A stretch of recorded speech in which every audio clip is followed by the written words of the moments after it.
नमस्कार. गौरी पूजा सिस्टर चॅनलमध्ये आपले सर्वांचे मनापासून स्वागत. तर आषाढ महिना लागला आहे ना, तर आषाढात असे तळणीचे पदार्थ केले जातात. आषाढ महिन्यामध्ये पाऊस पडतो ना, त्यामुळे सर्दी, खोकला असे विकार जडतात. उन्हाळ्यामधून आपण डायरेक्ट असं गार वातावरणामध्ये येतो ना, गारवा, गरम दोन्ही वातावरण मिक्स होते, तर त्यामध्ये पोटाचे विकार जडतात.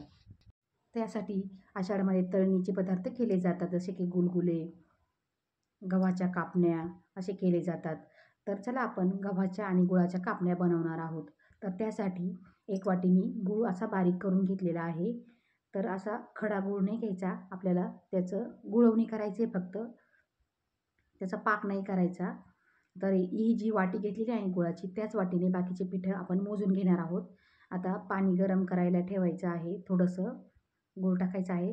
म्हणजे जास्त गरम पण नाही करायचं, फक्त गूळ विरघळेल एवढं गरम पाणी करायचं आहे आपल्याला.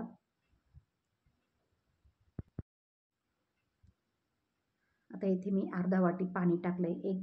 एक वाटी गूळ घेतलंय ना, अर्धा वाटी पाणी टाकलंय आणि थोडासा कमी गॅसवर असं पाणी फक्त गरम करायचं आहे. गूळ विरघळेपर्यंत फक्त, पाक अजिबात करायचा नाही. तर जास्त गरम जर आपण गुळवणी केलं, पाक केला ना, तर आपल्या कापण्या ज्या आहेत ना, त्या अशा कडक होतात, अशा खुसखुशीत मऊसूद होत नाही. तर आता आपला गूळ विरघळलेला आहे जवळजवळ. आता हा गूळ आहे ना, आपण गाळून घ्यायचा आहे. तर डायरेक्ट तसं नाही ओतायचं पिठामध्ये. फक्त पाणी थोडंसं कोमट गरम झालेलं आहे ना, जास्त पाक पण नाही केलेला. आता आपण पीठ घेऊया. येथे ज्या वाटीने आपण गूळ घेतलाय ना, त्याच वाटीने आपण इथे पीठ घेणार आहोत. इथे 2 वाट्या गव्हाचं पीठ घेतले मी. अर्धी वाटी बेसन पीठ घ्यायचं आहे त्याच वाटीने. अर्धी वाटी बेसन पीठ टाकलंय आता आपलं.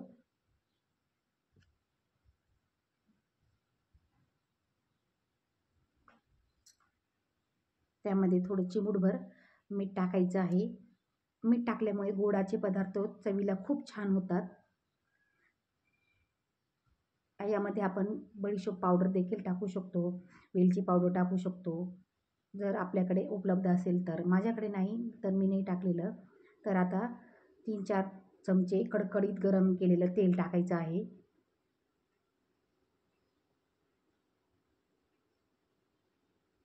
आणि चमच्याच्या साहाय्याने असं मिक्स करायचं आहे.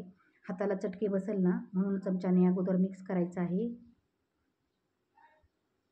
चमच्याने मिक्स केल्यामुळे आपल्याला हाताला चटके नाही बसत. आता चमच्याचं पीठ जे आहे ना लागलेलं, ते काढून घ्यायचं आहे आणि जे तेल आहे ना, सर्व पिठाला लावून घ्यायचं आहे. सर्व पिठाला लागलेलं आहे ना, चोळून घेतलेलं आहे. तर आता आपण जे गुळाचं पाणी केलं होतं ना, गुळवणी, तर ते या पिठामध्ये गाळून घ्यायचं आहे. थोडं थोडं करून टाकायचं आहे गुळवणी, एका वेळेस नाही टाकायचं, जसं लागेल तसं टाकायचं आहे.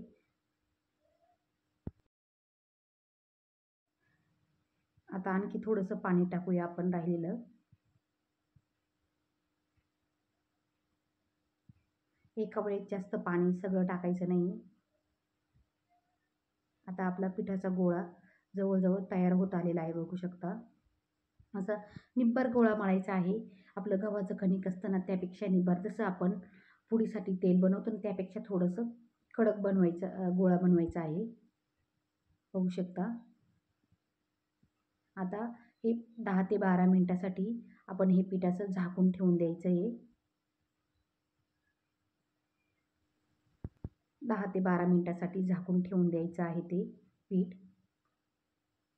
आता इकडे कढईमध्ये तेल गरम करायला ठेवलेलं आहे आणि आपलं पीठ पण चांगलं भिजलेलं आहे ना, त्याचे 5 ते 6 असे उंडे झालेले आहेत.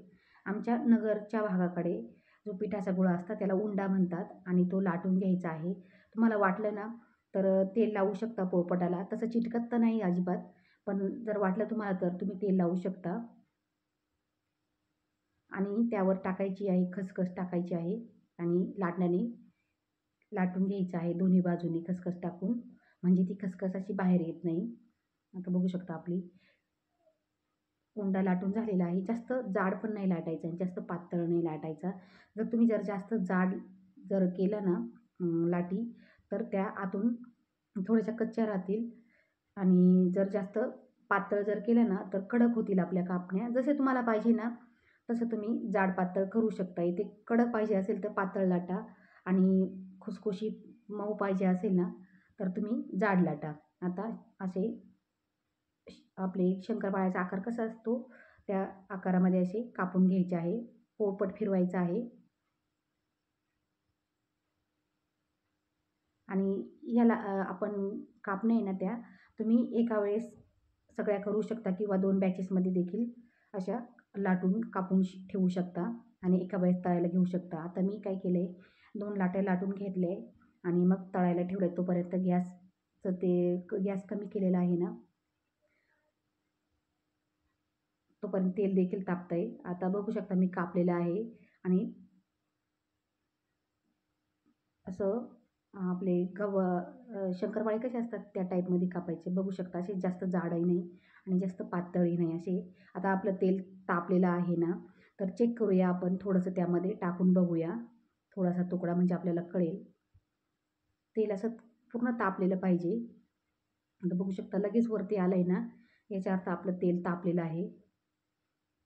आता आपण या कापण्याने यामध्ये टाकून द्यायच्या आहे. एक करून टाकायचे आहे. एका वेळेस सगळ्या टाकायच्या नाही आणि थोडं टाकायचं. जेवढं आपलं तेलात बसेल ना तेवढंच टाकायचं आहे. जास्त गर्दी नाही करायची आणि गॅस आता कमी करायचा आहे. जास्त गॅस नाही वाढवायचा. गॅस कमीच ठेवायचा आहे. जर तुम्ही जास्त गॅस वाढवला ना यावेळेला तर त्या कापण्या बाहेरून आपल्याला कलर येतो पण आतून कच्च्या राहतात. अशा मग आतपर्यंत अशा तळल्या जात नाही. कमी गॅसवर एकदम दमाने हळूवारपणे तळल्या जातात. आता माझे टाकून झालेले आहे. जास्त गर्दी पण नाही केलेली. बघू शकता इथे कलर यायला चालू झालेला आहे उलटपालट करून. आता तळून झालेलं आहे. आपण ताटामध्ये काढून घेऊया. जे आपण अगोदर टाकले आहे ना त्या तळलेल्या आहेत बघा. ज्या नंतर टाकले आहे ना त्या राहिलेल्या आहे. आता त्या पण काढून घेऊया.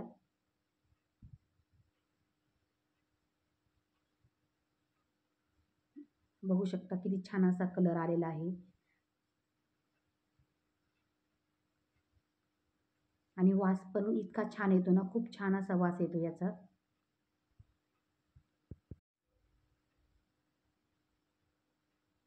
आणि वास पण खूप छान येत आहे. आता आपण राहिलेल्या कापण्या अशाच प्रकारे करून घ्यायच्या आहे. एक करून टाकायची आहे. जास्त गर्दी नाही करायची. गॅस कमीच ठेवायचा आहे.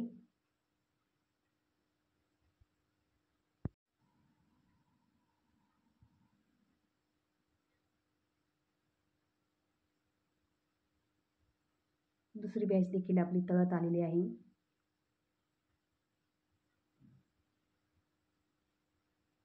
आणि चवीला खूप छान होतात.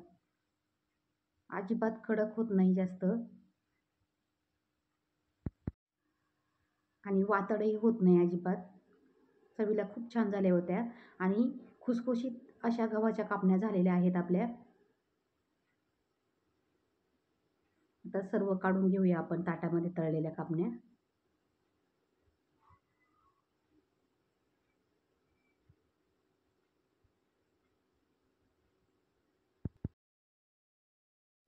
आता आपल्या कापण्या जवळजवळ सर्व तळून झालेल्या आहेत. बघू शकता किती छान अशा झालेल्या आहेत, खुसखुशीत झालेल्या आहेत